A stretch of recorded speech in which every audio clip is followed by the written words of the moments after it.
George കുട്ടി ആരാണെന്ന് എന്നോട് ചോദിച്ചാൽ ഞാൻ പറയും എനിക്കും അറിയില്ലെന്ന്. എല്ലാവരുടെ എക്സ്പെക്ടേഷൻ മീറ്റ് യു അതെനിക്കറിയില്ല. ഇതൊരു നല്ല സിനിമയാണ്, ആ കോൺഫിഡൻസ് ഉണ്ട്.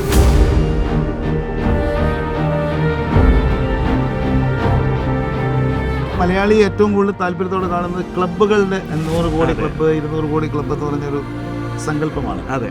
അപ്പോൾ ആ സങ്കല്പത്തിന് ഏറ്റവും മേലെ നിൽക്കുന്ന ഒരു കാര്യം ഉണ്ടായി എന്ന് അറിയുന്നതും അത് ദൃശ്യം എന്ന ചിത്രത്തിലൂടെയാണെന്ന് പറയുമ്പോൾ അതെനിക്ക് ഏറ്റവും പ്രിയപ്പെട്ടതുമാണ്. ദൃശ്യം 1 ചോദിച്ചപ്പോൾ ഞാൻ വേണ്ടാന്ന് പറഞ്ഞതാ.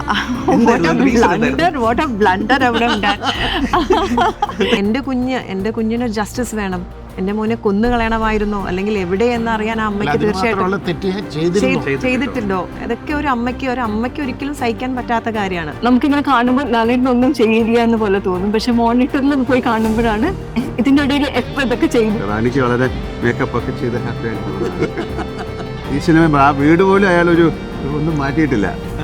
ഒരു പെയിന്റ് ചെയ്യാനെന്നും പറഞ്ഞ കാര്യം എപ്പോൾ വേണേലും അകത്ത് പോകാറ്. ബാറ്ററി ഷൂട്ട് ചെയ്ത് തീരുന്നതിന് മുമ്പ് എന്നോട് 3-ാം ഭാഗത്തിന്റെ കാര്യം പറഞ്ഞോണ്ടു, 4-ാം ഭാഗത്തിന്റെ കാര്യം പറഞ്ഞോണ്ടിരിക്കും. ഞാൻ പിന്നെ ആദ്യം ഇതൊന്നും റിലീസ് ചെയ്തിട്ടത്. രാത്രി എല്ലാ ദിവസവും ഗീതാ പ്രഭാകരന്റെ സ്വപ്നം കണ്ട് പേടിച്ച് കിടന്നുറങ്ങുന്ന നാളാണ്.